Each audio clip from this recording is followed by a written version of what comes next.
'Cause I've been living life right like I could just die any minute. Going for a ride down the side. Hi everyone and welcome. If you would please hit that like and subscribe button for me. It helps get me out in the algorithm and helps more people see my videos, and I would greatly appreciate it. Thank you. Now let's get into it. These are the nails that I tried to accomplish last video. They're supposed to look like bomb pops, and they are color-wise, but my red polish ran, if you remember, and I just didn't like them. Now this was my fix for them. I decided to try a cutesy kind of pop art design, and I'm going to show you how I did that. I've sped up the video, so we're not going to be here forever watching me paint little lines, but as you can see, first of all, the matte top coat really helps kind of hide some little oopsies. Like I said, my red nail polish ran and it bled, and so the line wasn't real straight. So I thought, well, popsicles melt. What's better than to make some little kind of melted edges on the popsicles? And once I did that, I kind of thought, yeah, it needs a little bit more. And so I started doing the black outlining of the pop art, and that really kind of helped, again, hide some of these little boo-boos that happened. And I'm really kind of happy with the end product. But yeah, so we'll talk about some true crime, and you will get to see some little things. I'll stop here and there, kind of explain what I'm doing. But yeah, so that's what we're doing today. Hope you enjoy. And remember that everybody makes mistakes, whether you've been doing this for a week or you've been doing this for 29 and a half years like I have been. Stuff doesn't always turn out perfect. And unfortunately, I'm a Virgo, which means I try to get everything as perfect as I can, and I drive myself absolutely nuts if it's not. But, you know, this is supposed to be fun. And it's supposed to be something that you enjoy doing, and I enjoy doing it.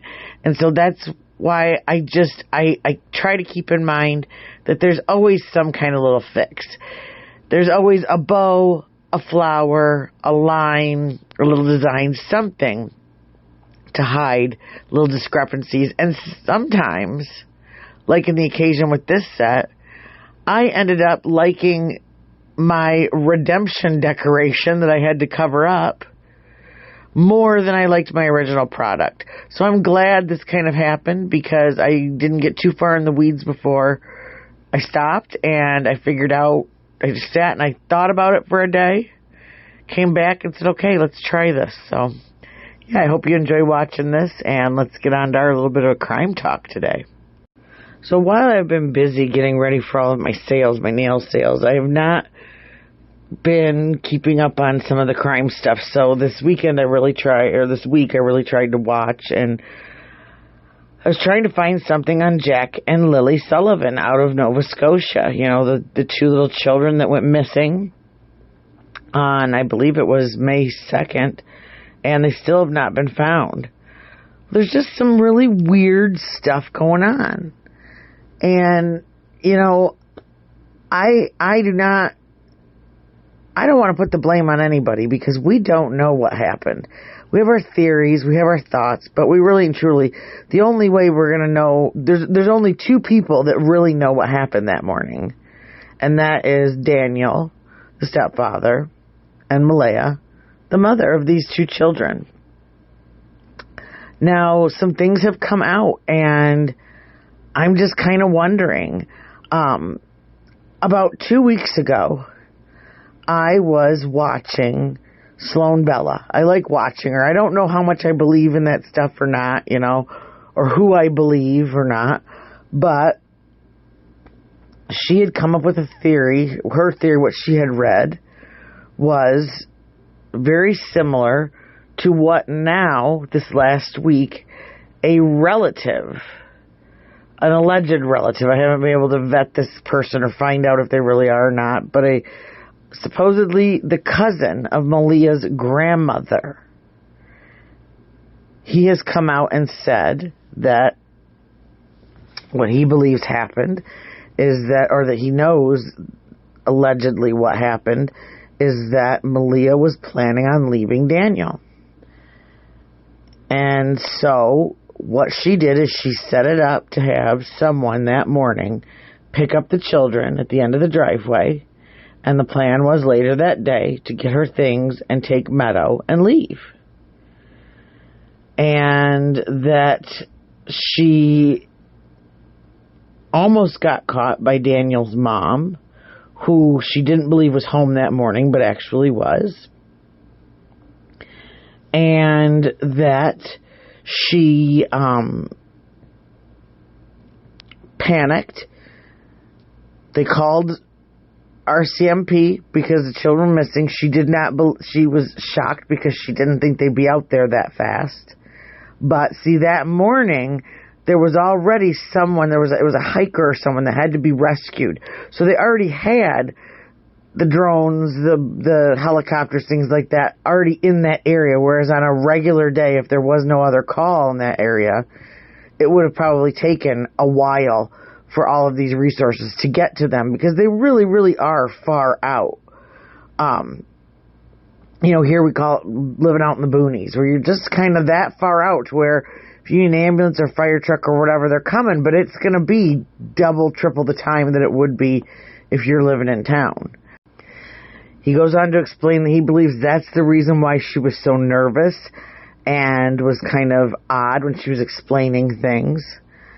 And that is why, during the press conference, she started to get nervous, and she went and sat in the ambulance, and then left immediately with her mother afterwards.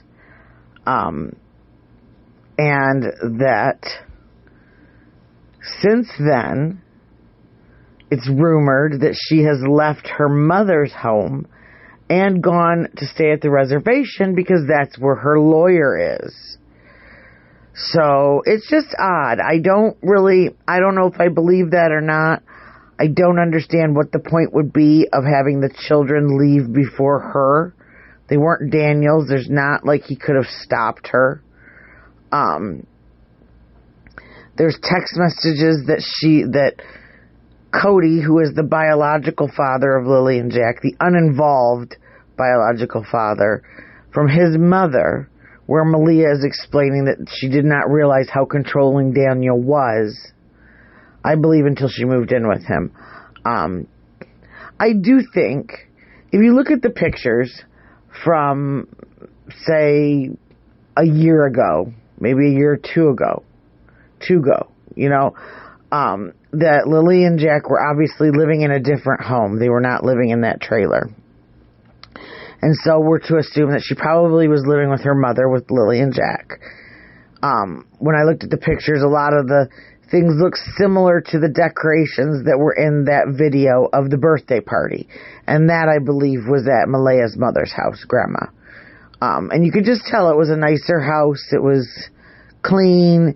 It was not old. It was not well worn, as RCMP had remarked about their kitchen when they first walked in. And so I just wonder if that is part of all of this, is that she was used to having Mom there to help. And she was used to living a little bit nicer life than she was once she got out to Daniel's family's property and home and lived there. And, maybe that was part of this, is, as far as people saying that her mother is acting so weird, that it's kind of, like you go after the bad boy and Mom and Dad don't approve, but then Mom and Dad have to pick up the pieces after it all falls apart. And I kind of wonder if that's one of these situations. It still doesn't explain to me what happened to Lilly and Jack, but yeah, so that's where we're at with Lilly and Jack. Like I said, I don't know how much I believe it. I don't know if, I don't understand what the reasoning would be, like I said, for her to take off, or for her to get the other two kids out, unless it was just because it would be easier if, Lilly and Jack had undiagnosed autism. They could have been a handful, and she's trying to get out quietly or get out fast, maybe it wasn't as easily or doable as it would have been with just Meadow, the baby.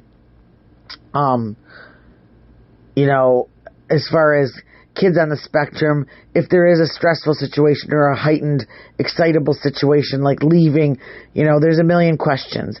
There's, fiddling around, there's getting hyper, there's screaming, there's running around, sometimes they're hard to calm down and get focused for what the task at hand is. So maybe that would be a reasoning to do something like this. But yeah, I don't know. I hope with all of my heart that wherever they are, they're safe, that this is just some big shenanigan. I think my opinion is, when I look at the things that like Malia has done with her social media, as far as, a day or two after her children are missing, she deactivates her account. She deletes every single memory, thought, everything of Daniel she possibly could off of that account. Then a day or two later, loads it back up, makes sure she changes her relationship status to single. And then I don't remember if she shut it back down and turned it back on. I'm not sure. But again, there wasn't anything about my children are missing. These are their pictures. Please look for them. Da da da da. I don't understand that. I, as a mother, would be plastering my baby's pictures every single place I could find. I'd be running around town with my phone saying, "Have you seen them? Have you seen them? Have you seen them?" Unless I knew where they were. So, that is my question. Did something bad happen to these children? And someone knows? And that is the guilt that we see in some of these interviews? Were they just being extremely negligent and sleeping and not really taking care of these kids like they should? Again, like I said, she was used to being at grandma's, used to living with her mom, who maybe if she didn't feel like getting up in the morning, grandma was up because she had to go to work or she had to do whatever. Or, she was just up that early. And she would get the kids ready for bed. Or for school. And bed and whatever. And now, it's just Malia and 3 children now. And, I don't know. The day before this happened, her Facebook was full of how much she loved Daniel and how she couldn't live without him and how he was her soulmate. And the day after this happened, she doesn't want anything to do with him. She's done. He's erased. He's gone. I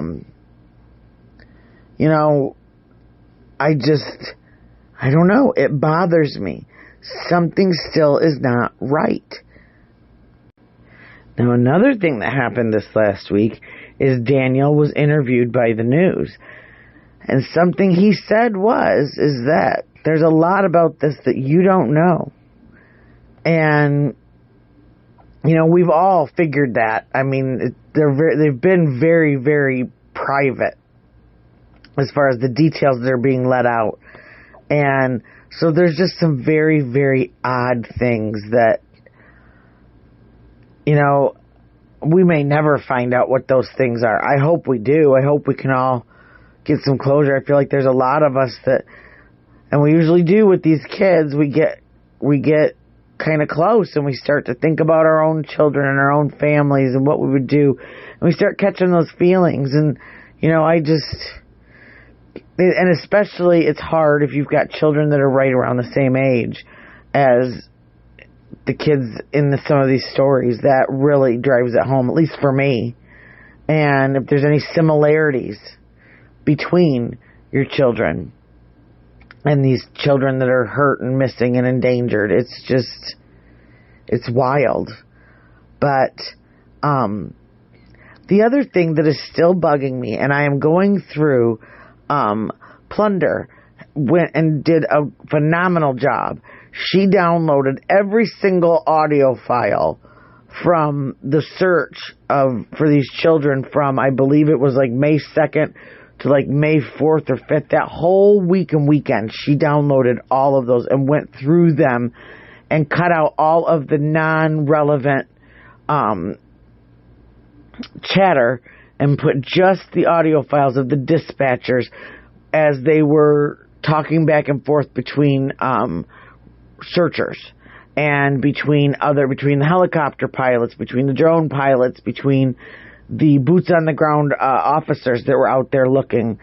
And there is, and I found it in one of her videos, they talk about a pink blanket being found.